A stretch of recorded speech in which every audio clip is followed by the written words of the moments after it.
Okay, क्या होता है एजेंडा 21?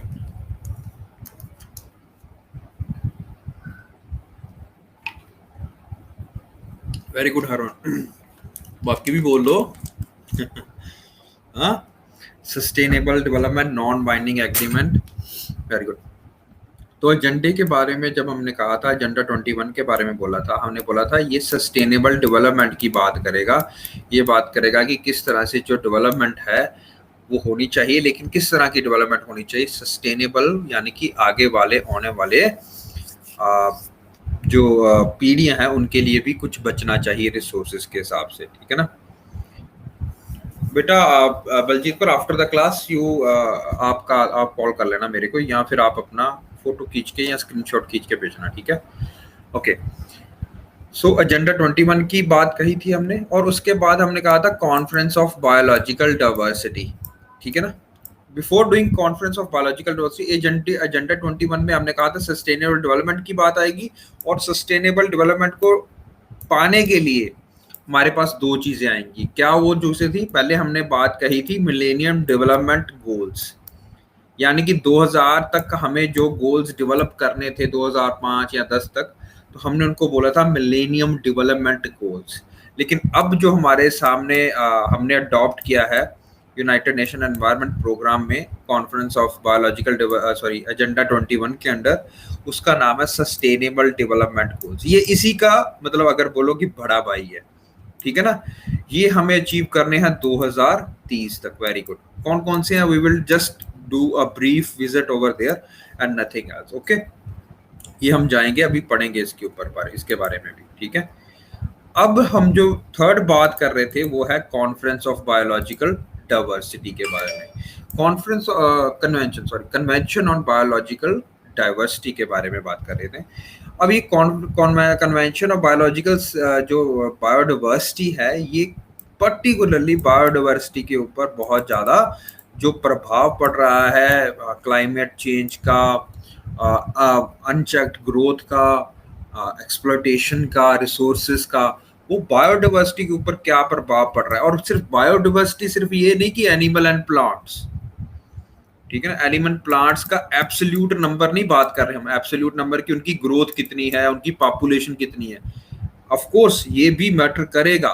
पर अब जब हम बायोडाइवर्सिटी की बात कर रहे हैं तब हम plant and animal genetical resources की भी बात करेंगे। Plant and animal genetical resources, याद है आपको सर ने भी करवाया होगा जब आपको नेशनल पार्क्स, जू, क्या कहते हैं, national park, zoos, wild life sanctuaries करवाए होंगे। What are these form of conservation? Biodiversity की कंजर्वेशन की एक फॉर्म है ना, कौन सी है बताइए? Very good Amit Singh, in situ form of conservation. आपको सर ने ex situ form of conservation भी कराई होगी, क्या उसके एग्जांपल बताइए कोई? एक्स सिटू इन सीटू होता जहां पे आपने जानवर देखा वहीं पे कंजर्व कर रहे हो, ठीक है ना। जहां पे आपने प्लांट रिसोर्सेज हैं वहीं पे नेचुरल ग्रो करते हो, वहीं पे कंजर्व कर रहे हो, ठीक है।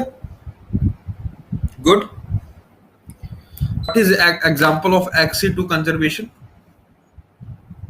एक्सी टू कंजर्वेशन के बारे में बताइए कुछ। No no Abhishek, ex situ is not. अच्छा, जू की बात कर रहे हो? हाँ, ex situ of the site conservation, yes. Zoo is a good example, very good. What else? What else? और क्या हो सकती है? और क्या चीज हो सकती है?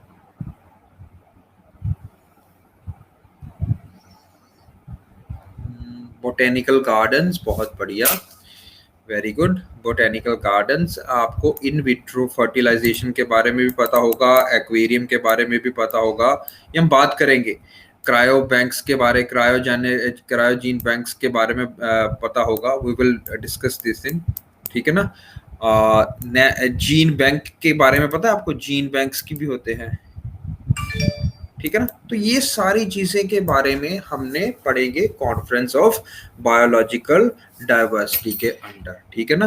कि सिर्फ हमने एनिमल और प्लांट्स की पॉपुलेशन ही नहीं करनी है कंट्रोल, सॉरी बायोडाइवर्सिटी कंजर्व नहीं करनी है, हम उनके जेनेटिकल रिसोर्सेज की भी, यानी कि x situ form of conservation की का भी ध्यान रखना है इसमें, ठीक है ना। तो सिर्फ हम यहाँ पे इन सिटू नहीं, एक्स सिटू भी डालते हैं कंजर्वेशन की स्ट्रेटेजीज में। ओके, अच्छा, जब मैं ये सारी चीजें बोल रहा हूं तो आपने ये वाला डायग्राम देखा होगा अभी, let it I will show you, just a sec. याद है हमने ये डायग्राम करा था, ये हमने पढ़ा था यूएनएफसीसी के बारे में, ये पढ़ा चल रहा है, ठीक है ना। तो ये conference of biological diversity, Cartagena protocol हम पढ़ेंगे आज, साइट्स, आईयूसीएन बॉडीज, ये किस में आ रही हैं, ये आपकी आएंगी कन्वेंशन ऑन बायोलॉजिकल डाइवर्सिटी में आएंगी, ठीक है ना। अच्छा, अगर हम शुरू करवा ही रहे हैं तो let me start with convention on biological diversity. Okay, एक मिनट,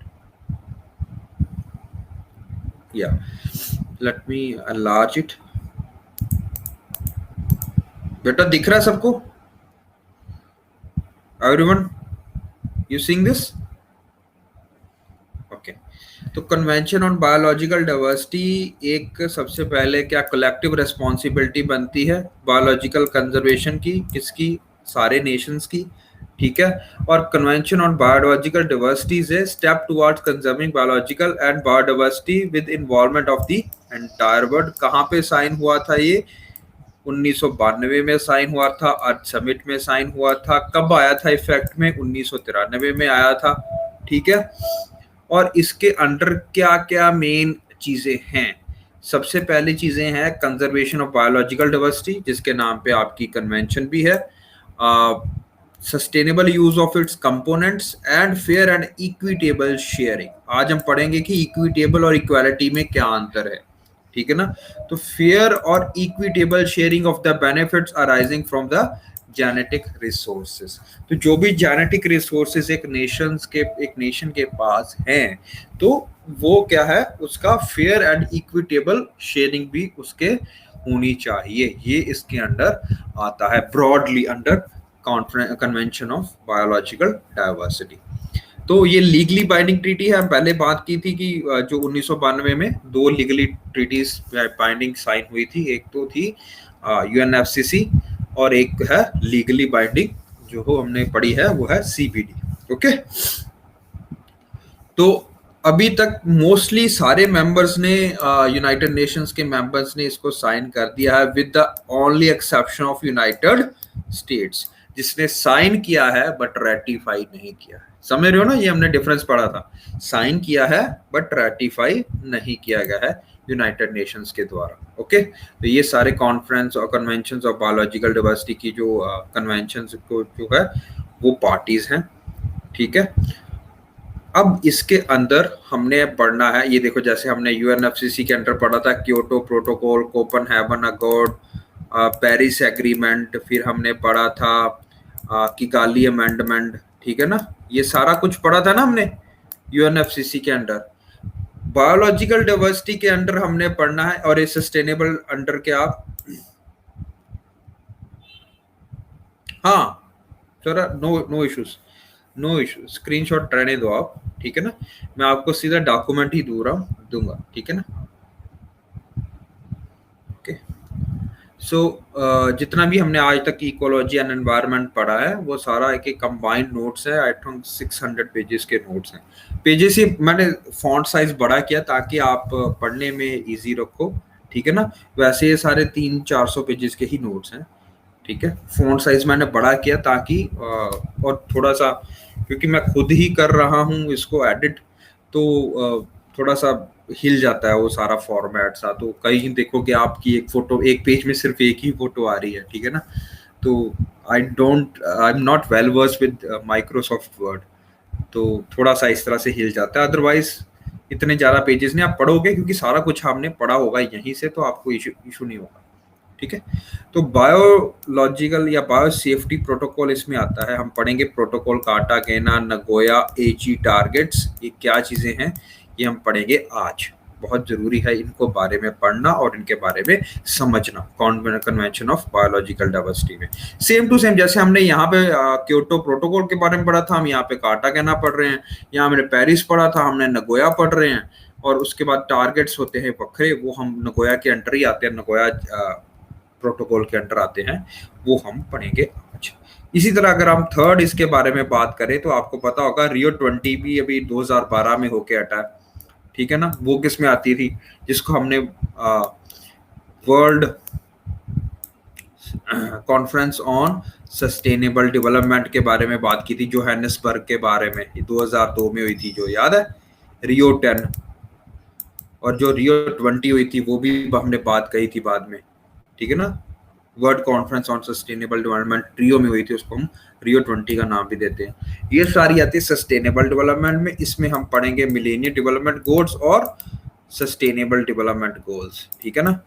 ओके डन। तो this is something about our conference convention on biological diversity. Now moving ahead,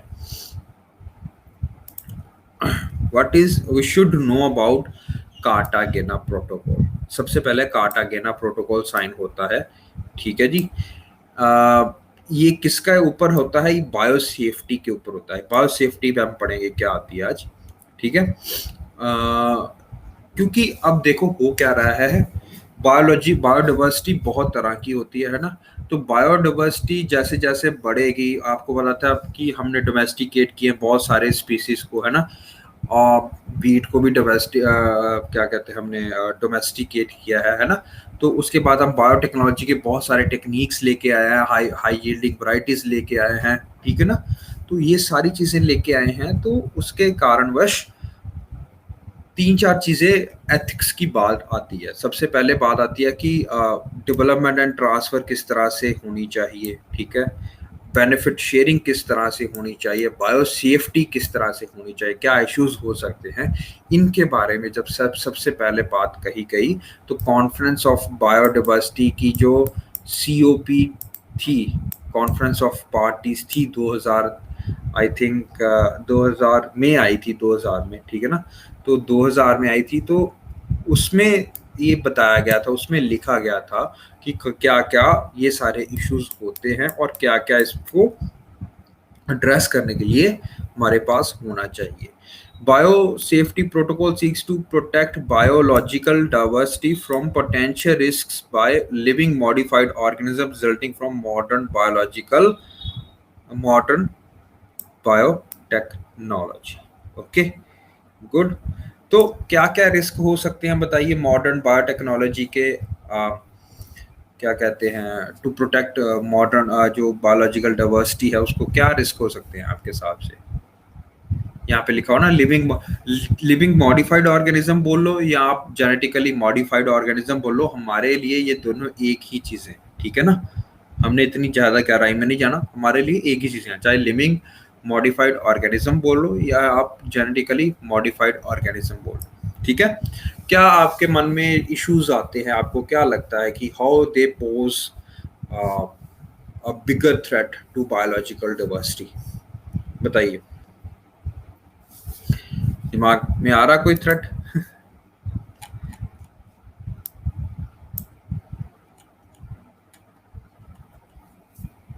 बताइए।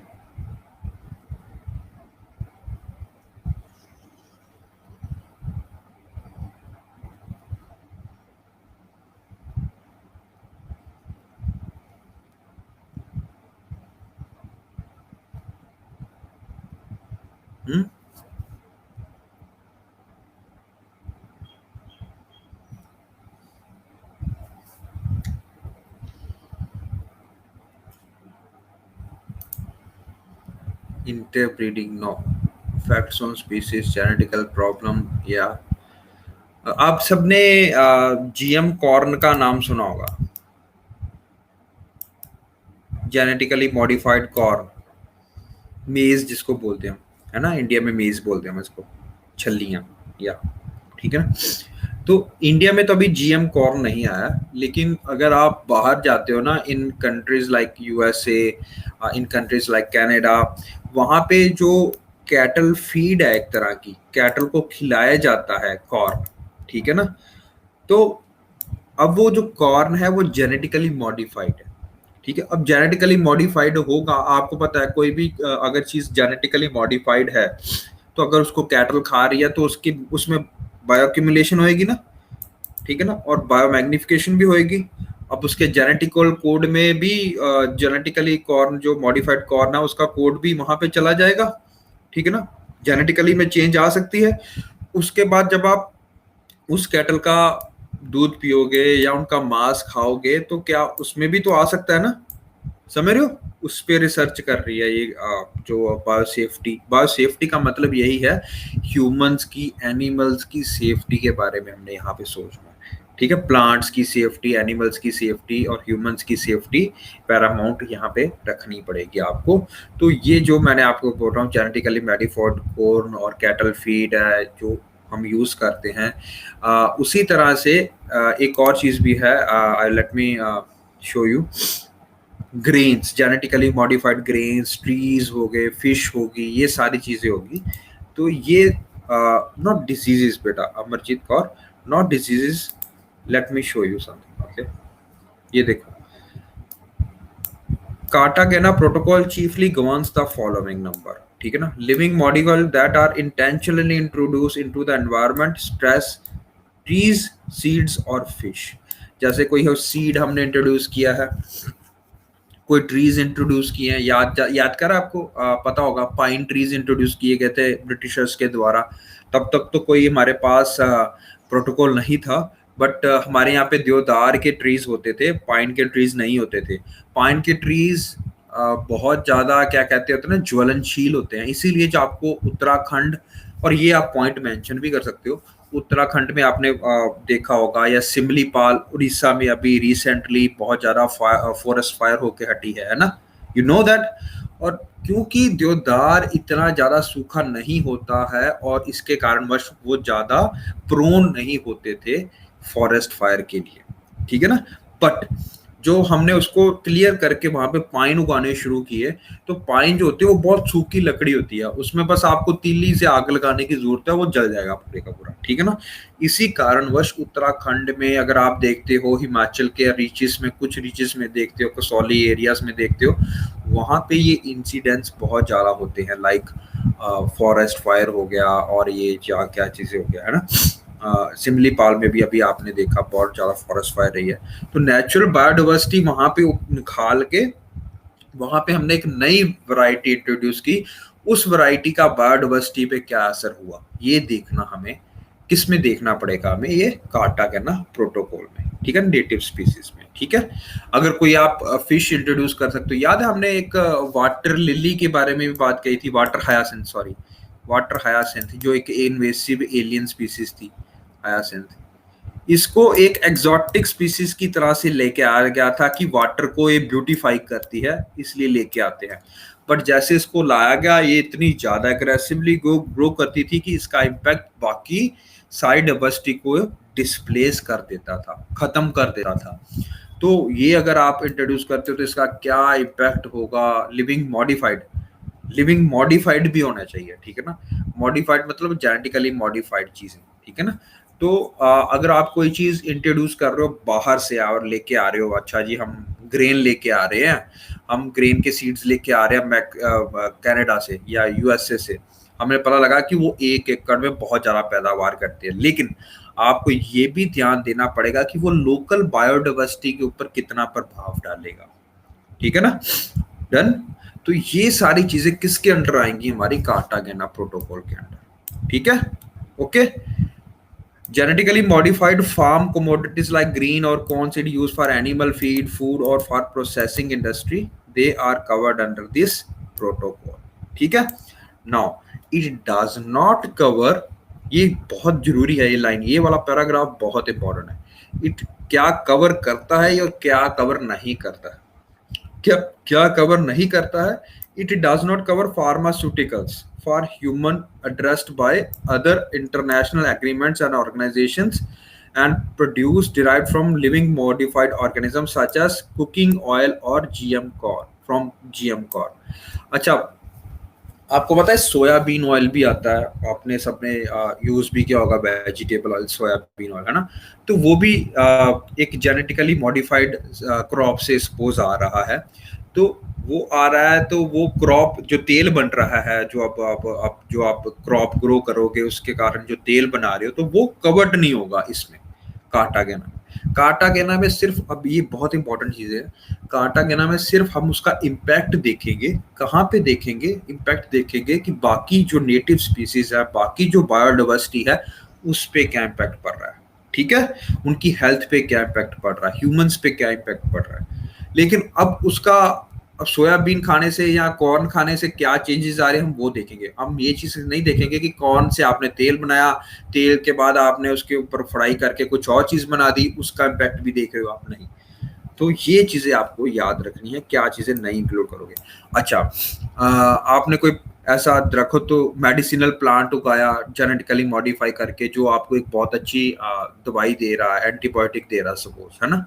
तो antibiotics are not covered here, ठीक है ना। या कोई आपने माइक्रोब ऐसा बनाया है जो आपको नई दवाई दे रहा है, सपोज कोरोना वायरस की, ठीक है ना, तो that will not be covered by the Cartagena protocol. क्या होता है वो भी बता दिया, क्या नहीं होता है वो भी बता दिया। या सेकंड जनरेशन, है ना। ओके, बायोफ्यूल, ओके, गुड, लग गए समझ। अच्छा, जब ये आप पढ़ ही रहे हैं तो let us do something about Cartagena protocol, ठीक है। ये क्या इंक्लूड करता है? ये इंक्लूड करता है लिविंग मॉडिफाइड ऑर्गेनिज्म, ठीक है, उनकी मूवमेंट को देखता है कि अगर मैं वहाँ से चाइना से या ऑस्ट्रेलिया से या अमेरिका से कुछ ऐसे ऑर्गेनिज्म मंगा रहा हूँ, लिविंग मॉडिफाइड ऑर्गेनिज्म मंगा रहा हूँ, तो उसका क्या इम्पैक्ट पड़ेगा, उनकी मूवमेंट का, उनका दूसरे लिविंग ऑर्गेनिज्म पे क्या प्रभाव पड़ेगा, वो देखने के लिए मैंने क्या बनाया हुआ है, कार्टागेना प्रोटोकॉल। ये मूवमेंट देखता है, ठीक है, ओके। 2000 में इसको अडॉप्ट किया गया था, 2003 में ये फोर्स में आया था, ठीक है। और Cartagena protocol biodiversity seeks to protect biodiversity from potential risk caused by the living rising of the modern biotechnology के ऊपर जो भी रिस्क आ रहे हैं, जो भी ये चीजें आ रही हैं, वो सारा कुछ इसके अंडर कवर होता है। अब इसके under advance informed agreements procedure होता है। ये क्या है? एडवांस्ड इन्फॉर्म्ड एग्रीमेंट का क्या मतलब है हमारे लिए? हमारे लिए ये फर्स्ट, इसमें चार चीजें आती है, सीधी सी से आती है। ये चार चीजें क्या है? सबसे पहले, जो चीज एक देश मंगवा रहा है बाहर से, उसको पता होना चाहिए कि ये क्या है। तो notification by the exporter number आएगा, कि जैसे यूएसए को ये लिख के देना पड़ेगा कि भैया जी हमने ये मॉडिफाई किया, ये जेनेटिकली कोड था, ये इसमें हमने मॉडिफाई किया है, और ये नॉर्मल कंडीशंस हैं जिसमें ये प्रॉस्पर करता है, जिसमें ये ग्रो करता है, ठीक है ना। तो ये detailed description of the LMO by the exporter. Suppose हम यूएसए से कोई लिविंग मॉडिफाइड ऑर्गेनिज्म मंगा रहे हैं, कोई क्रॉप मंगा रहे हैं, कोई सीड मंगा रहे हैं, तो USA first has to certify कि मैं जो भेज रहा हूँ वो आपको पता है कि मैं क्या भेज रहा हूँ, ठीक है ना। तो जैसे आजकल आप कोई भी चीज खरीदते हो, है ना, अगर आप ब्रेड भी खरीदते हो तो बाहर लिखा होता है ना कि इसमें अगर आप खाओगे तो आपको ये व्हीट है, इसके अंदर मैदा है, इसके अंदर फ्लोर है, इसके अंदर ये वाले एडिटिव्स पाए हमने, है ना, याद है ना। तो वो सारा कुछ आपको एक किसी भी कोई भी प्रोसेस से plus ingredients, yes, same to same यहाँ पे भी लिखा होगा, ठीक है। तो ये कौन लिखेगा? एक्सपोर्ट करने वाला बंदा लिखेगा। सपोज हम यूएसए से मंगा रहे हैं तो वो सारा कुछ वहां पे लिख के देगा हमें, ठीक है। दूसरा नंबर इसके अंदर आएगा acknowledgement by the notification by the importer. Suppose India मंगवा रहा है तो इंडिया भी साइन करेगा, ठीक है, हमें ये जो बंदे ने जो बोला है हमें पता है कि इसका क्या है, इसके अंदर क्या है और इसका क्या इम्पैक्ट हो सकता है हमारे यहाँ पे, ठीक है। फिर डिसीजन प्रोसीजर।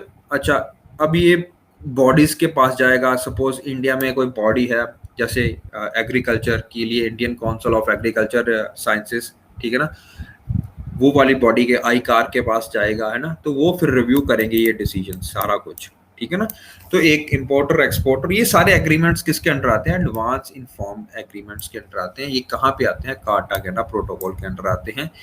बस यही बताने के लिए कि ये क्या क्या चीजें होती हैं और क्या है इसमें, क्या इसे इम्पैक्ट करेगा, ये सब कुछ बताने के लिए, ठीक है ना। और कार्टागेना प्रोटोकॉल के अंडर एक तरह का बायो सेफ्टी क्लियरिंग हाउस भी बना हुआ है। ये एक तरह का बोलो इंफॉर्मेशन एक्सचेंज है, ठीक है ना। तो इंफॉर्मेशन एक्सचेंज होगा, जैसे अगर कोई कंट्री जेनेटिकली मॉडिफाइड क्रॉप्स उगा रहा है, लाइक यहाँ पे तो नहीं, इंडिया में तो नहीं है अभी, लेकिन फूड क्रॉप्स, जैसे अगर आप टोमेटो पोटैटोज है, आपको पता होगा पोटैटोज हैं जो आ, बाहर अगर ये चिप्स जो आप खाते हो है ना, तो बाहर वाली कंपनियां क्या करती है? एग्रीमेंट करती है सीधा का सीधा एंड कंज्यूमर एंड प्रोड्यूसर से, एंड प्रोड्यूसर यानी कि सीधा फार्मर से। वो कहते हैं कि हमें इतने इंच का चाहिए केला, मतलब आलू, अगर इससे छोटा होगा तब भी नहीं उठाएंगे, इससे बड़ा होगा तब भी नहीं उठाएंगे, ठीक है ना। ये आपने पढ़ा होगा जब आपने एग्रीकल्चरल लॉस के बारे में पढ़ा होगा, ठीक है ना। तो ये जो एग्रीमेंट है कि भाई ये जेनेटिकली मॉडिफाइड क्रॉप आपको इतनी लेंथ की चाहिए, ठीक है ना, ठीक है ना। तो वो आपको क्या कहते हैं, ये उसके ऊपर रिसर्च जितनी भी हुई है कि ये इतना सेफ है, ये इतना सेफ नहीं है, ये इतना इसके ऊपर पेस्ट लगता है कि नहीं लगता है, इसमें कोई नेचुरल प्रीडेटर है कि नहीं है, तो वो सारा कुछ आपको एक इंफॉर्मेशन एक्सचेंज में फ्रीली अवेलेबल मिलेगा, सारा कुछ नेशनल एक्सचेंज मिलेगा। तो ये भी किसके अंडर बना हुआ है? कार्टागेना प्रोटोकॉल के अंडर, ठीक है जी, गुड।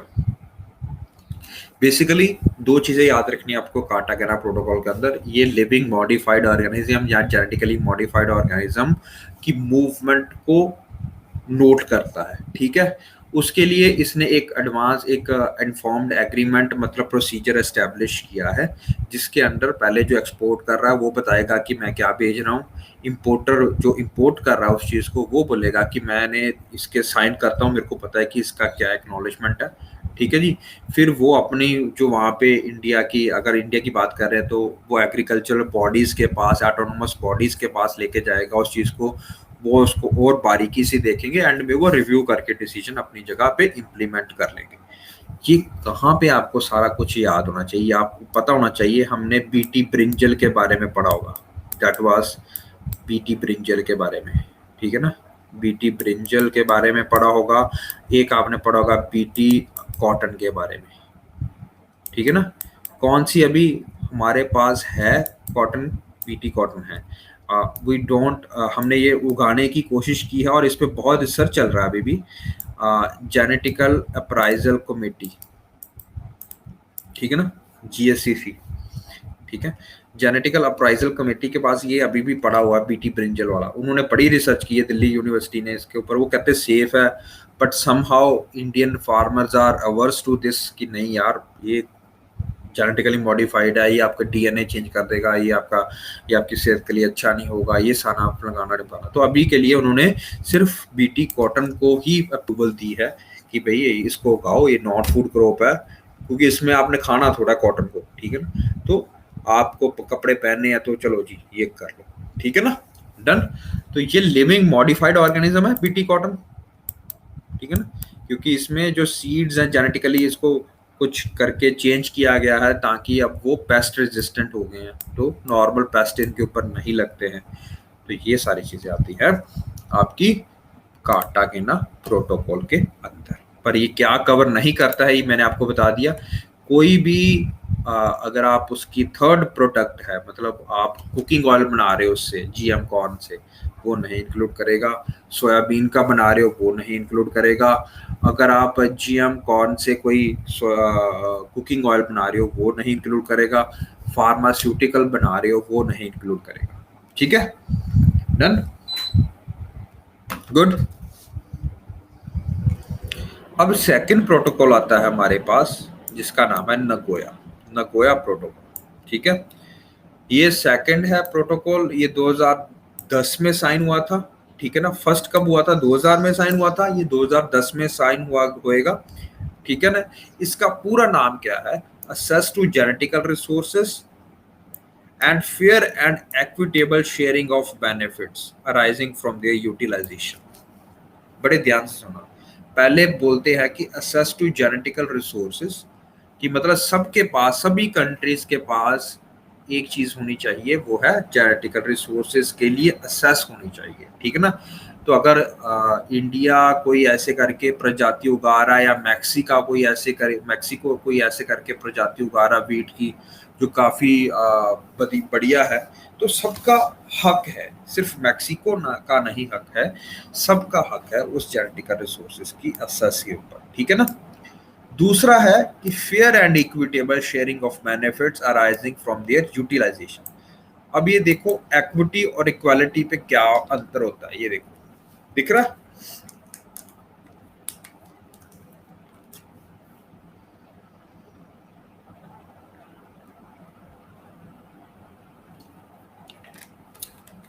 अंतर पता चला आपको? इक्वालिटी है कि तीनों को समांतर अपॉर्चुनिटीज देना, इक्विटी है उनके हिसाब से देना, समझ रहे हो? डन। अब आपको अगर कोई क्वेश्चन पूछता है बंदा कि भैया जी इज रिजर्वेशन नेसेसरी, ठीक है ना, is reservation necessary and why reservation is necessary, can you justify your statement कि our constitution of India does not only guarantees equality, it also guarantees equity। लग रहा है समझ कि अपने मतलब नॉलेज के हिसाब से आपको अपॉर्चुनिटीज सबको एक जैसी ही मिलनी चाहिए ताकि तीनों का बेनिफिट हो सके। Done, good. तो ये वाला जो नगोया प्रोटोकॉल है, ये किसके ऊपर ध्यान देता है? ये देखो फेयर एंड इक्विटेबल, इक्विटी के ऊपर ध्यान देता है, ठीक है। तो ये डेवलप्ड कंट्रीज और डेवलपिंग कंट्रीज डिबेट फिर से आ जाएगी कि डेवलपिंग कंट्रीज के पास अपॉर्चुनिटीज कम थी, तो उनको ज्यादा आपको प्रोत्साहन देना चाहिए, उनको ज्यादा आपको तवज्जो देना चाहिए, है ना। तो ये चीजें दोबारा से आएंगी हमारे पास। अच्छा, the protocol will help both the users जो यूज कर रहे हैं and owners of genetical resources, ठीक है, by creating better legal certainty and transparency. इसका क्या मतलब है? सपोज आप सबने नीम और टर्मरिक के बारे में सुना ना, हल्दी। आप सबको पता होता है कि बड़ी कॉमन नॉलेज है हमारे पास कि पहले जब किसी को चोट लगती थी तो आयुर्वेदा में सबसे पहले बोला जाता है यार इसको हल्दी का लेप लगा दो, इसको हल्दी दूध में पाके दो रात को। सबको सबको पता है ना।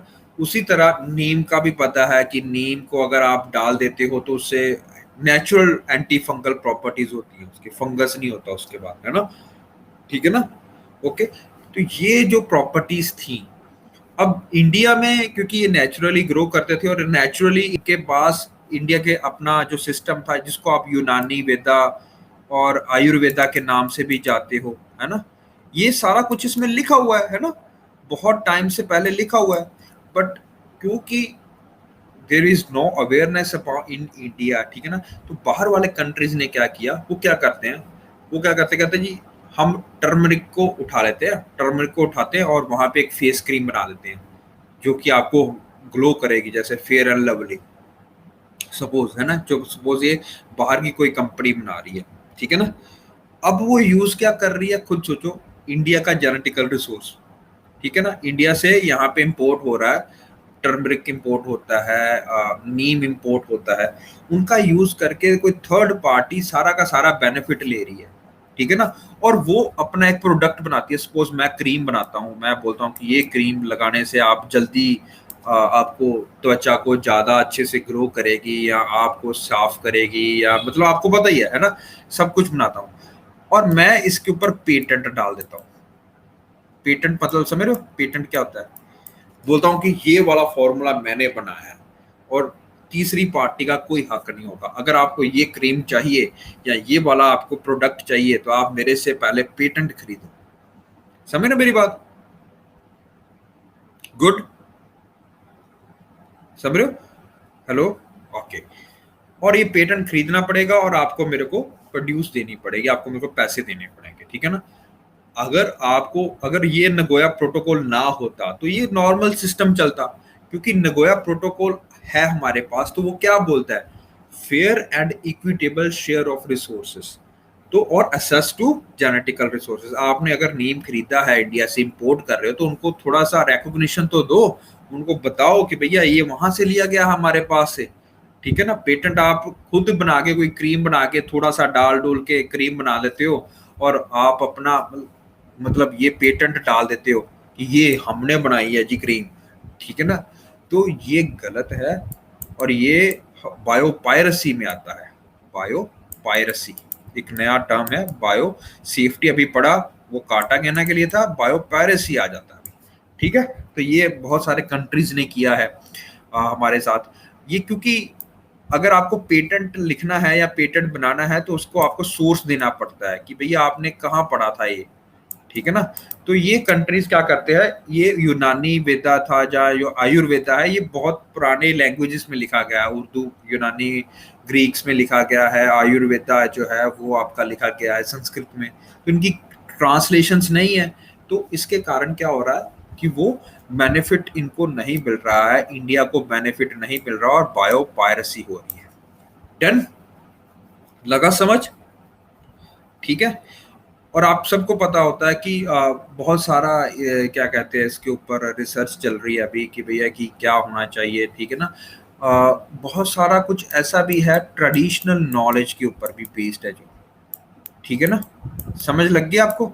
तो इंडिया के साथ ऑलरेडी हो चुका है बायोपायरेसी का कंसेप्ट। मैंने नीम और टर्मरिक के बारे में आपको बताया, हल्दी के बारे में बताया, इनके जो बेनिफिट्स है उनके बारे में बताया आपको, ठीक है। तो इंडिया को इसका कोई फायदा नहीं मिला, और सारे के सारे पेटेंट कौन ले रहे हैं, डेवलप्ड कंट्रीज ले रहे हैं, ठीक है ना, पेटेंट ले रहे हैं, ठीक है जी। इसको पढ़ लेना क्या होता है इसके अंदर, ठीक है। अब लीगल फ्रेमवर्क बनाना, और इसमें एक चीज और बहुत अच्छी आती है कि इसमें एनकरेज किया जाता है लोकल कम्युनिटीज को, जहां से आपने ये नॉलेज उठाई है उनको रिसीव करना, उनको कुछ बेनिफिट मिलना चाहिए, ठीक है ना, इस चीज का, ठीक है।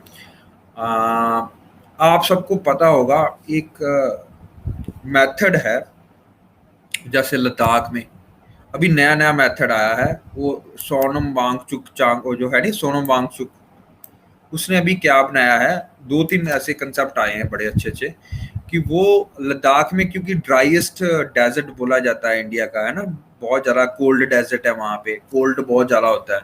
तो उसने एक आर्टिफिशियल बनाए हैं, आर्टिफिशियल ग्लेशियर्स, ठीक है ना, आर्टिफिशियल ग्लेशियर्स, एक टेक्नोलॉजी लेके आ रहा है, ताकि वहां पे ठंड बहुत होती है, और मॉइस्चर को अगर आप ट्रैप करके ग्लेशियर्स के रूप में रख सको, तो वो ग्लेशियर्स जो है ड्राई टाइम पे आपको पानी का एक बहुत अच्छा सोर्स बना के दे सकते हैं, है ना। गुड। तो ये नेचुरल तरीके से वो बना रहा है। अब अगर वो बोलो कि यही कोई टेक्नोलॉजी जाके यूएसए में यूज कर रहा है, या यही टेक्नोलॉजी कोई जाके किसी और कंट्री में यूज कर रहा है विदाउट इंडियाज परमिशन, है ना, तो वो नहीं कर सकता, क्योंकि उसने नगोया प्रोटोकॉल के अंदर इसका रजिस्ट्रेशन कराया हुआ है, ठीक है। या ये सारा mobile solar plant and very good Amit, तो ये सारा कुछ उसने, आप अगर आप उसको मांगना चाहते हो तो आपको पैसे देने पड़ेंगे लोकल कम्युनिटी को, लद्दाख की वहाँ पे जो लोग हैं, वहाँ पे जो उनकी पार्टीज है, जो जो भी है उनकी ऑर्गेनाइजेशन है, उनको देने पड़ेंगे, लोकल कम्युनिटी को पास पैसा आएगा, तो उनका भी बड़ा होगा, और इंडिया को भी रिकॉग्निशन मिलेगी, ठीक है। अब सिर्फ इंडिया ने यहाँ तक ही नहीं तो बोला कि भाई चलो जी हम तो रामपुर से छोड़ देते अपने आप को, उन्होंने एक चीज बनाई है जिसका नाम है, ये देखो कहाँ गया, वेट वेट वेट, उनका नाम है ट्रेडिशनल नॉलेज डिजिटल लाइब्रेरी, ठीक है। इंडिया गवर्नमेंट ने ये एक लाइब्रेरी, डिजिटल लाइब्रेरी बनाई है, जिसमें वो सारा कुछ प्रोवाइड करके देते हैं आपको। सपोज आपको टर्मरिक क्रीम ने आपका बेस यूज करके आपने कोई क्रीम बनाई है, कोई एंटीसेप्टिक क्रीम बनाई है, तो आपको क्रेडिट देना पड़ेगा इंडिया को, आयुर्वेदा को, क्योंकि इंडियन गवर्नमेंट ने उनका रेफरेंस ढूंढ के ये जो सारे टेक्स्ट हैं आयुर्वेदा के जो है या हिंदी में जो टेक्स्ट है या अरबिक में टेक्स्ट है, उनको इंग्लिश में कन्वर्ट करके, फ्रेंच में कन्वर्ट करके इस पोर्टल में डाला गया है। ठीक है, डन, ओके, इस समय लगा बात? ठीक है जी।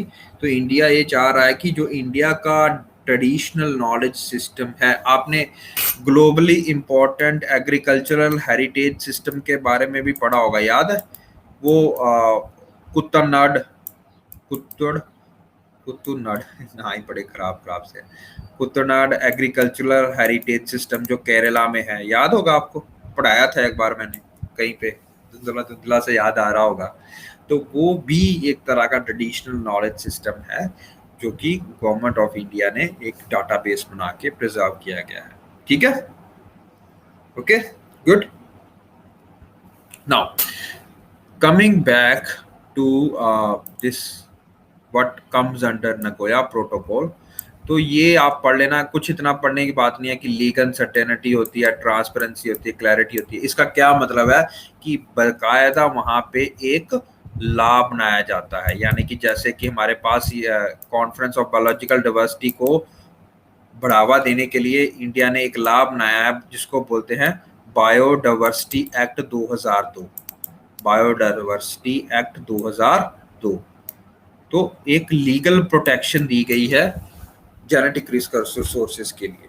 ठीक है, उनके ऊपर लॉज बनाए जाते हैं, परमिट बनाए जाते हैं, सारा कुछ बनाया जाता है ना, ये सारा कुछ बनाया जाता है। उसी तरह बेनिफिट शेयरिंग के बारे में भी बताया जाता है कि अगर आपने कोई नई चीज, सपोज इंडिया के पास traditional water harvesting rain water harvesting या वाटर हार्वेस्टिंग की बहुत सारी टेक्निक्स है। जागबो आता है, टैंक इरिगेशन आता है, ठीक है ना, ये सारे कुछ हम बहुत बोलेंगे, बहुत सारे पढ़ेंगे हम भी। तो अगर आप ध्यान दो तो ये इंडिया में बहुत सारी जगह पे ना ये ट्रेडिशनल वे था वाटर को स्टोर करने का। बैम्बू इरिगेशन भी आता है, ठीक है ना। आपको पता होगा चेरापूंजी का नाम, आपको पता होगा मेसन ड्राम का नाम के बारे में पता होगा, है ना, जहाँ पे सबसे ज्यादा इंडिया में बारिश होती है। डू यू नो कि वहां पे पानी की किल्लत भी बहुत ज्यादा होती है, क्योंकि सारे का सारा पानी वो नदी में चले जाता है। इसके कारण जो धरती के अंदर है वो पानी जा नहीं पाता है। तो उन्होंने क्या किया, उसके बाद इन्होंने क्योंकि वहां पे बैम्बू बहुत ज्यादा वेजिटेशन होती थी, तो बैम्बू की कल्टीवेशन करके उन्होंने घर तक पानी लाया है, ताकि जो पानी है वो पाइपों के द्वारा, बैम्बूस के द्वारा उन तक पहुंच सके। ठीक है, गुड। तो ये बेनिफिट शेयरिंग है, ठीक है। R&D करो और कंप्लायंस करो। बाद में अगर आपने किसी को कोई मतलब अपना बेचा है, राइट बेचा है, तो उसका कंप्लायंस भी होना चाहिए। कल को ये नहीं कि भाई मैं नहीं मानता, है ना, तो आपको कंप्लायंस भी ये नगोया प्रोटोकॉल बना के देता है। ठीक है जी, ओके। ये देखो बायोलॉजिकल डाइवर्सिटी एक्ट 2002, इसमें नगोया प्रोटोकॉल के जितने भी हैं उनको मान्यता दी गई है। ठीक है ना, एसेस एंड बेनिफिट शेयरिंग। ठीक है, डन।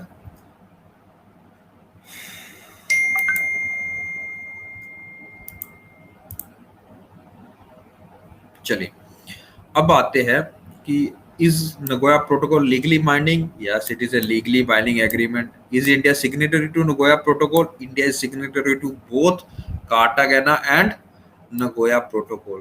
अब बात आती है, जो थर्ड बात आती है, व्हाट इज HE टारगेट्स।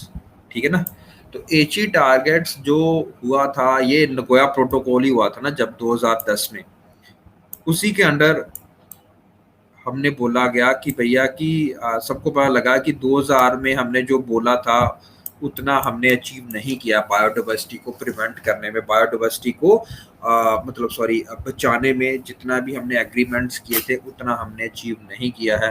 तो नगोया में ही एक हमने बोला कि अगले 2050 या 2020 तक, हम 2010 की बात कर रहा हूँ, 10 साल पहले हमारे यहाँ पे, तो हम अगले 10 साल शॉर्ट टर्म गोल रखेंगे, उसके बाद 2050 तक हमारा mid to long term goal होगा कि इतने टाइम तक हमने क्या अचीव करना है, ठीक है ना।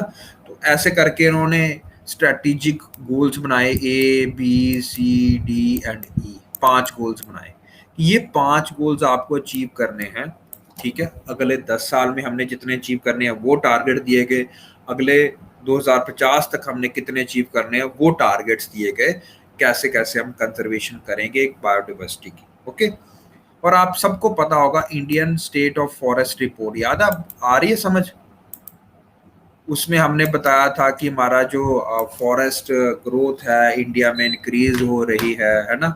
ये सारा डाटा क्यों बना रही है? क्योंकि India is legally binded by the Nagoya protocol by the conference of biological diversity to act, ठीक है ना। क्योंकि ये लीगली बाइंडिंग एग्रीमेंट्स हैं तो इंडिया को एक्ट करना पड़ता है। तो इंडिया ने इसीलिए एकदम से आईएसएफआर के बारे में सोचा, कैंपा फंड्स याद है, compensatory afforestation management of produce and authority, Campa act के बारे में 2017 में बताया था मैंने, ठीक है ना। ये भी साइन किया हमने, है ना, ताकि हम कंपनसेटरी एफॉरेस्टेशन कर पाए, जितना हम पेड़ काटने उससे ज्यादा हम पेड़ उगा पाए, ठीक है ना। तो ये 2 मिड टर्म और शॉर्ट टर्म प्लान बनाए थे इन्होंने, ठीक है। क्या वो पर्टिकुलर गोल थे? टोटल 20 गोल है एची टारगेट्स में, 20 टारगेट्स हैं कि जो हम बोलते हैं कि अचीव करो, वही सारा कुछ दोबारा बोलेंगे। आपको पता नहीं होना चाहिए कि कौन कौन से हैं, हमारे लिए इम्पोर्टेंट नहीं है ये, ठीक है ना। मैं आपको वैसे बता देता हूँ कि क्या क्या टारगेट्स हैं हमारे पास।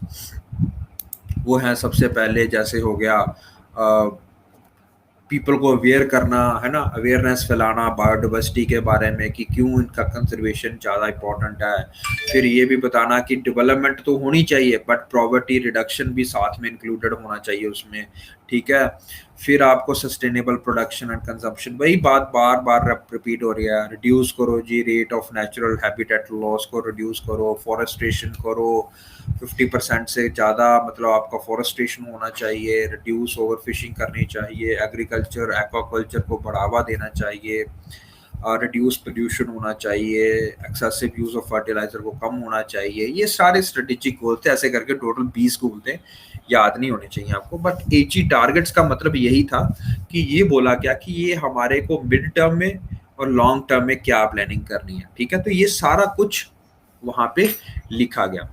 अब इंडिया ऐसा फर्स्ट एशियन कंट्री है जिसने की रिपोर्ट सौंपी है उसके ऊपर, जिसको बोला जाता है, let me check what is the name, national report 6 है ना, कुछ ऐसा करके, 6th नेशनल रिपोर्ट, ठीक है ना, on convention of biological diversity के ऊपर, ठीक है ना।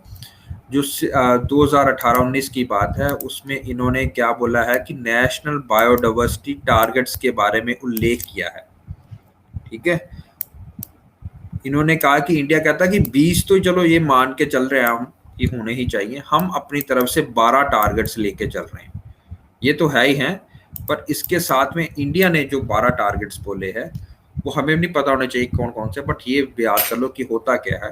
नेशनल बायोडाइवर्सिटी टारगेट्स, इसमें वही बात कही गई है कि हमने अपना जो इंडियन फॉरेस्ट और आईएसएफआर फॉरेस्ट रिपोर्ट है उसमें हम देख रहे हैं कि हमारा जो फॉरेस्ट है वो बढ़ रहा है, ठीक है ना, फॉरेस्ट की जो ग्रोथ है वो बढ़ रही है, ठीक है ना। और बोला गया है कि जैसे हमने पॉपुलेशंस ऑफ लॉयन इंक्रीज की है, वन हॉर्न राइनोसिरोस को जो है वो हमने वल्नरेबल से मतलब सॉरी क्रिटिकल एंडेंजर्ड से वल्नरेबल की तरफ लेके आ रहे हैं, बहुत सारे जेनेटिकल डाइवर्सिटी और ट्रेडिशनल नॉलेज सिस्टम को हम बचा रहे हैं, फलाना ढिमकाना, ये सब कुछ करके इन्होंने बनाया है ना। Okay, this was something about Nagoya protocol and this क्या कहते हैं,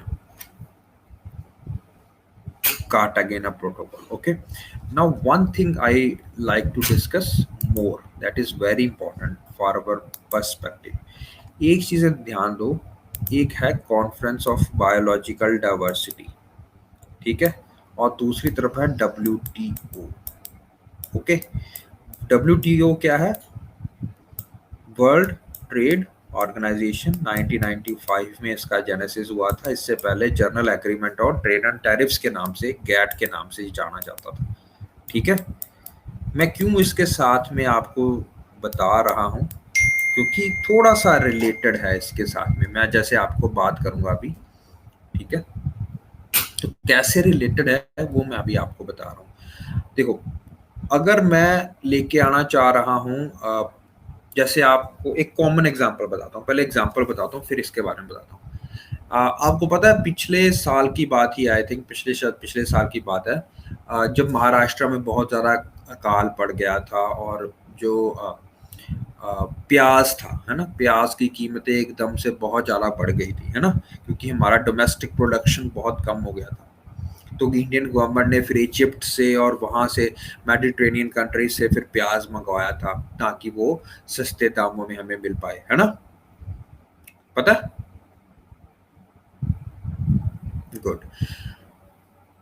अब वो जो प्याज इंडिया ने मंगवाया है, वहां से मंगवाया है, ठीक है ना, तो वो किस में आएगा, कॉन्फ्रेंस ऑफ बायोलॉजिकल डाइवर्सिटी में या डब्ल्यूटीओ के अंडर आएगा?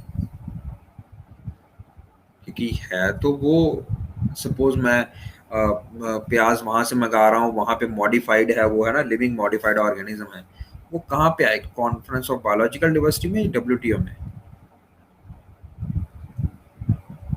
देखो, अगर वो प्याज मॉडिफाइड है, लिविंग मॉडिफाइड है, यानी कि उसके जेनेटिकल कॉन्स्टिट्यूशन में, मेकअप में चेंज किया गया है, तो वो सीबीडी गवर्न करेगी। ठीक है, अगर वो सिंपल वहां पे ही प्रोड्यूस होता है, जैसे कि इजिप्ट का प्याज है या वहां का प्याज है, नेटिव है, और वहां से हम इंडिया में मंगवा रहे हैं क्योंकि इंडिया में शॉर्टेज है, तो वो गवर्न करेगी डब्ल्यूटीओ। ठीक है, इसके ऊपर अब ये वाली नगोया और कार्टागेना प्रोटोकॉल नहीं लगेगा, इसके ऊपर नया चीज लगेगा, उसको नाम याद कर लो, sanitary and phytosanitary measures. Phytosanitary measures.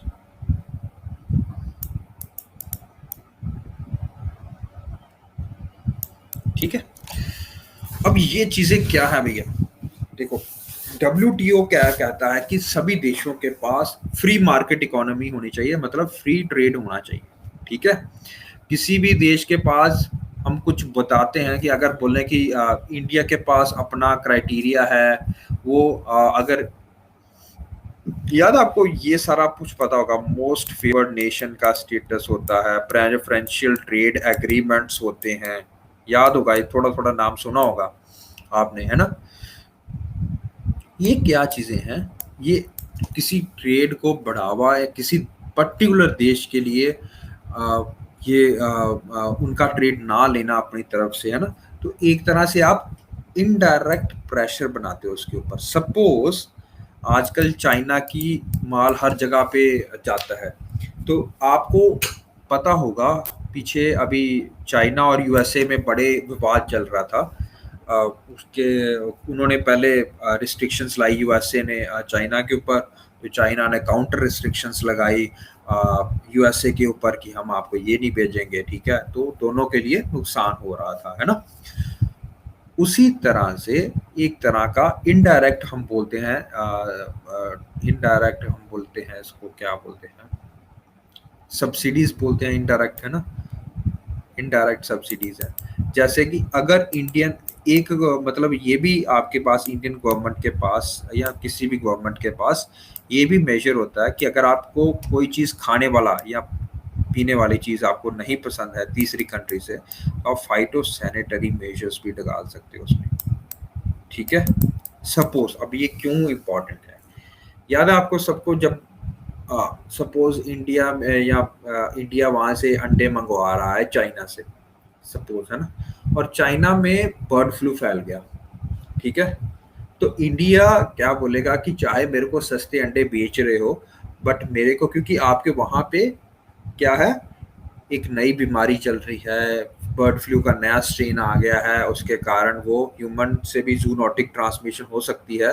तो मैं क्या बोलता हूँ कि मैं इंडिया, और इंडिया रोक नहीं सकता इस चीज को, पता ही है, अंडर डब्ल्यूटीओ इस चीज को रोका नहीं जा सकता था, ठीक है ना।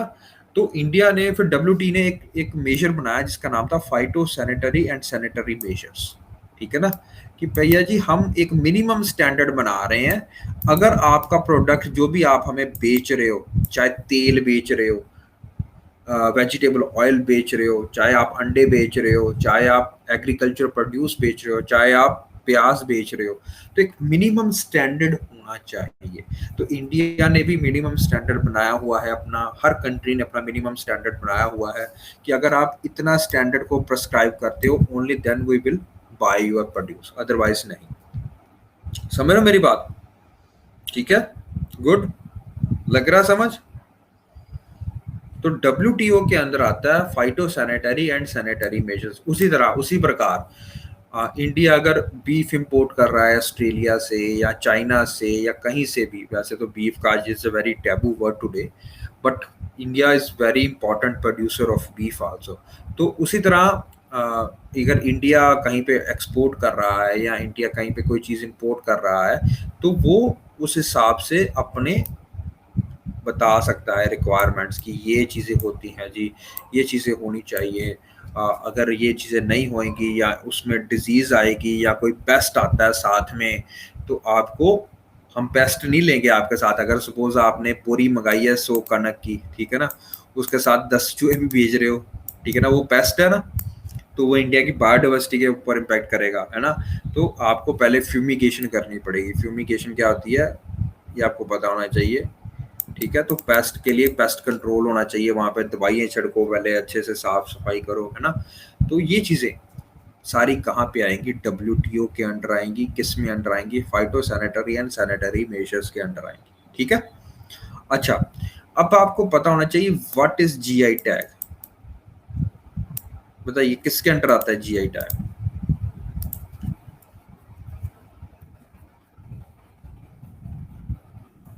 पता है? जियोग्राफिकल, जीआई टैग का मतलब होता है जियोग्राफिकल इंडिकेटर, ठीक है। आजकल बड़ा जीआई जीआई टैग के बारे में बताया जाता है, ठीक है ना।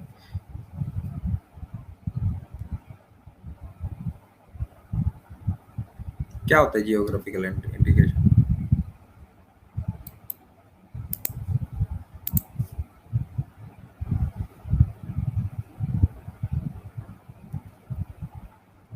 पढ़ा है ना आपने, जो मैंगो के बारे में, दार्जिलिंग टी के बारे में भी, ये सारा कुछ पढ़ा होगा आपने।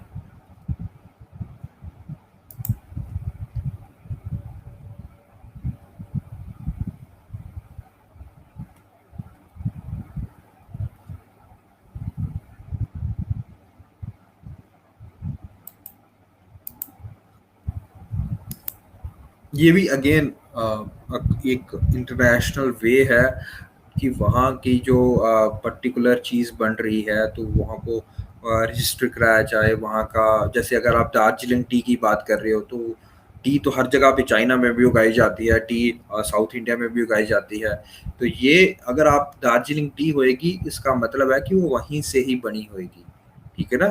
बासमती राइस की बात कर रहे हो तो एक पर्टिकुलर एक का जीआई टैग है वो, ठीक है ना। तो आप बोल सकते हो, आप अपनी प्रोड्यूस के ऊपर लिख सकते हो कि ये दार्जिलिंग टी है, ये असम की टी है, ये साउथ इंडिया में कोई जगह से है, वहाँ से वहाँ की टी है, वहाँ का फ्लेवर अलग है, ठीक है ना। तो इसके हिसाब से वर्ल्ड इंटेलेक्चुअल प्रॉपर्टी राइट जो है, ये ऑर्गेनाइजेशन है, प्रॉपर्टी ऑर्गेनाइजेशन है, तो वो एक तरह से ये जीआई टैगिंग देती है, ठीक है ना, to certify a particular agro commodity is originating a particular city और पर्टिकुलर लोकेलिटी, ठीक है ना। तो आप चाइना में उगा के और आप ये नहीं बोल सकते हो कि दिस इज इंडियन टी या दिस इज असमीज टी या this is Darjeeling T, okay. तो दार्जिलिंग टी वहीं पे उगाई जाएगी। ये टैग का ये मतलब होता है कि भैया उन लोकल एरियाज में ये पर्टिकुलरली उगाई जाती है, ठीक है। डन, ओके, अब टिल नाउ चले आगे। चलिए फिर आगे चलते हैं। तो we have done this, let us do one question now. ये बताइए, ये पेपर में आया था 2016 के,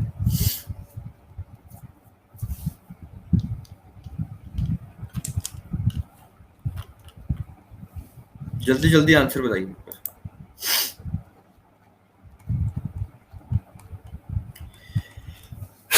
सॉरी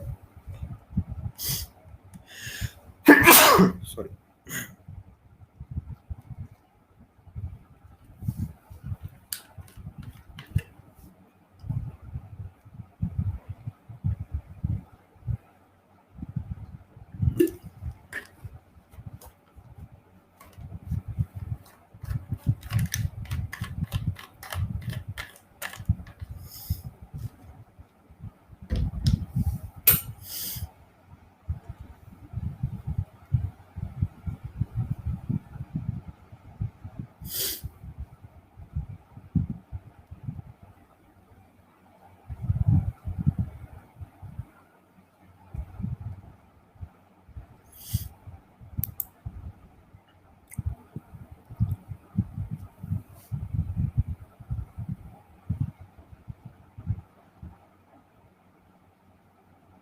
गुड, सबका आ रहा आंसर सही। अब इजी है। गुड।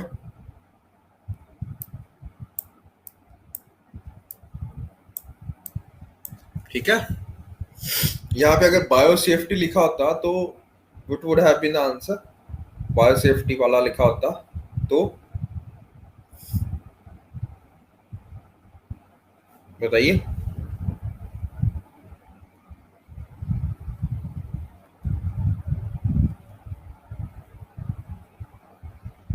बायो सेफ्टी के बारे में होता तो it would been a Cartagena protocol. अगर genetic access to benefit sharing and genetic resources होता तो आंसर होता Nagoya protocol. Good. Okay, up till now बताइए बेटा। अच्छा, एक बार और मैं बताना चाहता हूँ यहाँ पे, जो हमने पहले भी बात कही है। Let me show you. ये वाला, ठीक है। हाँ, तो ये तो हो गया नॉर्मल बातें, है ना, कि इंडिया में भी इंडिया किस तरह से इन्वॉल्व है, मतलब इन सब में, नगोया प्रोटोकॉल और ये सारा कुछ। Do you know India has certain bodies? which are those bodies? Certain bodies like what we have, Indian council of agriculture research, एक बहुत बड़ी बॉडी है जो कि एग्रीकल्चर रिसर्च करती है, बहुत ज़्यादा बड़ी रिसर्च करती है। इनके अंडर बहुत सारी छोटी छोटी एग्रीकल्चर के अंडर बॉडीज हैं। लाइक हम बात करते हैं national bureau of plant genetical resources, ठीक है ना, नेशनल एनिमल हस्बेंड्री बोर्ड कुछ ऐसे करके है, जो कि करनाल में है, ये दिल्ली में है इसका headquarter. National medicinal plant board, ठीक है ना। इस तरह की कुछ ऑर्गेनाइजेशंस हैं, ये मैं अभी करवा रहा हूँ, ये अभी से ध्यान से पढ़ लेना इसको, बाद में दोबारा दोबारा नहीं होगा ये, ठीक है ना। तो late me show you something. Okay, यहाँ पे तो नहीं दिया गया है, मैं वैसे बता देता हूँ, ठीक है। तो अभी जो national bureau of plant genetical resources है, इसका हेडक्वार्टर है दिल्ली में, ठीक है। इसका हेडक्वार्टर है आई थिंक करनाल में, नाम सुना होगा आपने, करनाल में है ये इसका एनिमल जेनेटिकल रिसोर्सेज का। और ये आप चेक कर लेना इसका कहाँ पे है, national management on national medicinal plant board. Okay, ये दोनों आती हैं अंडर आईकार, ठीक है ना, ICAR, ठीक है। और ministry of agriculture and family welfare, ministry of agriculture and farmer welfare, जो अभी हमारी एग्रीकल्चर के अंडर आती है, ठीक है ना। ये जो आती है, ये आती है मिनिस्ट्री ऑफ आयुष। आयुष का नाम सुना?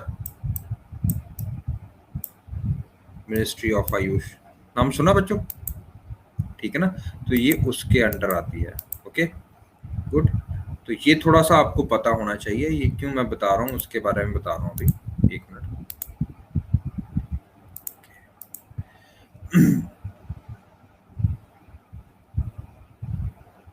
एक मिनट रुकिए बस।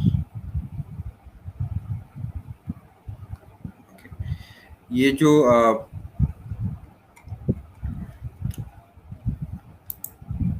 एक मिनट रुको।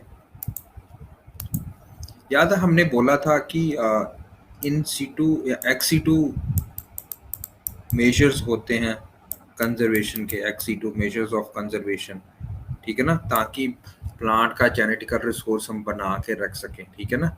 तो अगर वो प्लांट है तो उसके लिए बॉडी है ये वाली, अगर वो एनिमल है उसके लिए बॉडी है ये वाली, और अगर वो मेडिसिनल प्लांट है तो उसके लिए हमारे पास डिफरेंट बोर्ड आता है, वो है नेशनल मेडिसिनल प्लांट बोर्ड, ठीक है ना। ये मिनिस्ट्री ऑफ आयुष के अंडर आता है, ये दोनों अंडर आते हैं आई कार के, वो किसके अंडर आता है, ministry of agriculture and farmer welfare, ठीक है ना। ओके, लग गई समझ। आपको जब भी कोई बॉडीज आती है तो आपको पता होना चाहिए किस मिनिस्ट्री के अंडर आती है। कई बार इसी में आता है कि ये कौन कौन सी ministries of animal and family welfare के अंडर आती हैं, फॉलोइंग ऑर्गेनाइजेशंस, तो you should know about that. जो प्लांट वाली है वो उसका हेडक्वार्टर दिल्ली में है, इसका जो एनिमल वाली है उसका हेडक्वार्टर करनाल में है। जो प्लांट वालीज है, ठीक है ना, ठीक है, इसका नेशनल जीन बैंक एक बॉडी है, नेशनल जीन बैंक, ठीक है ना। इसमें सारे के प्लांट्स के जेनेटिकल रिसोर्सेज पड़े हुए हैं, ठीक है ना, चाहे वो सीड्स हों चाहे वो पार्ट्स ऑफ प्लांट्स पड़े हों, ठीक है ना, जिससे कि हम प्रिजर्व कर सके वो वाली बायोडाइवर्सिटी को, ठीक है। इसी तरह हमारे पास सीमन बैंक्स होते हैं, ये जीन बैंक्स होते हैं, यहाँ पे सीमन बैंक्स होते हैं, आपको पता होगा, है ना। सीमन बैंक्स जो पर्टिकुलर एनिमल्स हैं उनके सीमन होते हैं, उनके ओवम्स होते हैं, ठीक है, उनके एग्स होते हैं, तो उनका एक अलग से बैंक होता है हमारे पास, तो वो हमारे पास आता है नेशनल ये जो एनिमल हस्बेंड्री है उसके अंडर आता है। Let me tell you something, national animal gene bank under national bureau of animal genetic resource, okay, Karnal, that is national animal genetic resources, national bureau of animal genetic resources, जैसे plant genetic resources है bureau, वैसे animal genetic resource की भी bureau है। ये कहाँ पे है, करनाल में है। जैसे यहाँ पे नेशनल सीड बैंक होता है, सीड बैंक, यहाँ पे नेशनल सीमन बैंक होता है, ठीक है जी, done. National animal gene bank वो नेशनल जीन बैंक, ठीक है। उसी तरह से इंडिया में जैसे अगर हम बात करें, पहले तो हम वर्ल्ड की बात कर रहे हैं, तो वर्ल्ड में ना एक जगह है स्वालबार्ड, स्वालबार्ड के बारे में सुना होगा आपने नाम, नॉर्वे में एक जगह है जहाँ पे पूरे के पूरी वर्ल्ड के ना जितने भी बायोडाइवर्सिटिकली सीड्स आते हैं, प्लांट टिश्यूज आते हैं, प्लांट कंपोनेंट्स आते हैं, उनका एक बहुत बड़ा संग्रह है। वो एक बहुत बड़ी लोकेलिटी में एक जिसका नाम है, उसका नाम हमने रखा है स्वालबार्ड। ये हमने क्यों रखा है कि किसी कारणवश क्लाइमेट चेंज के कारण कोई प्रजाति अगर खत्म भी हो जाती है तो एटलीस्ट हमारे पास उसका जेनेटिकल रिसोर्स है, हम उस प्रजाति को दोबारा लेके आ सकते हैं। तो स्वालबार्ड नॉर्वे में वर्ल्ड का है। इंडिया का कहाँ पे है वो मैं अभी बता देता हूँ। इंडिया का है चांगता लद्दाख में, ठीक है जी। क्या है बोलिए, कहाँ पे है,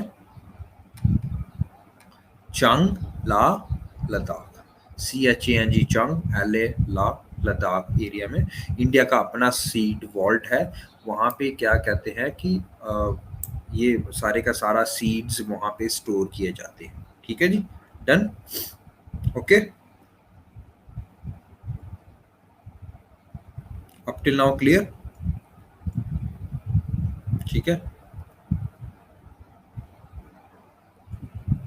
अच्छा, अब ये एक चीज और मैं बताना चाहता हूँ कि जो जीन बैंक है, ठीक है ना, ये चार चीजें हम आगे बायोटेक्नोलॉजी में पढ़ेंगे भी। Let me type it over here.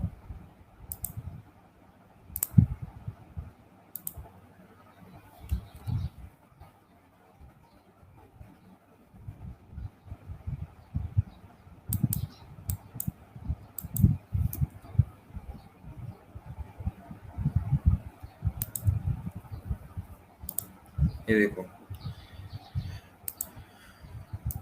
National जो जीन बैंक है ओके। It has 4 facilities. एक तो सीड जीन बैंक है जो कि -18 डिग्री पे मेंटेन करके रखते हैं।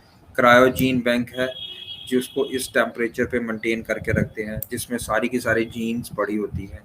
सीड की जीन पड़ी बखरी होती है, जीन्स पकड़े भी पड़े होते हैं। इन विट्रो जीन बैंक भी होता है हमारे पास, और फील्ड जीन बैंक भी होता है। ये सारे के सारे different biotechnological, modern biotechnological techniques है to store genetical resources. Genetical resource को रोकने मतलब प्रिजर्व करने के लिए ये हमारे पास सारी टेक्निक्स हैं, और ये बहुत इंपॉर्टेंट है। सारी टेक्निक्स हम पढ़ेंगे जब मैं आपको जेनेटिक्स करवाऊंगा। अभी जेनेटिक्स करवाना है मैंने, तो जेनेटिक्स जब हम करेंगे तो ये सारे के सारे ये साइंस एंड टेक का हिस्सा है वैसे, एक्चुअली साइंस एंड टेक्नोलॉजी का। तो किस तरह से हम जीन प्रिजर्व करते हैं, इन विट्रो फर्टिलाइजेशन क्या होती है, एक्स विट्रो फर्टिलाइजेशन क्या होती है, जीन बैंक्स क्या होते हैं, we will study all that. That is a part of science and technology. Okay, modern techniques, modern biotechnological techniques, और बहुत सारे क्वेश्चंस इस पे पूछे जाते हैं। This is it's a kind of, अगर मैं ये बात करूं तो ये प्लांट टिश्यू कल्चर की टेक्निक है एक तरह, ठीक है ना। उससे हम किस प्रकार से पूरे का पूरा पेड़ उगा सकते हैं, ठीक है ना। तो ये सारा कुछ हमें यहाँ पे देखने को मिलता है, ठीक है जी। Done up till now.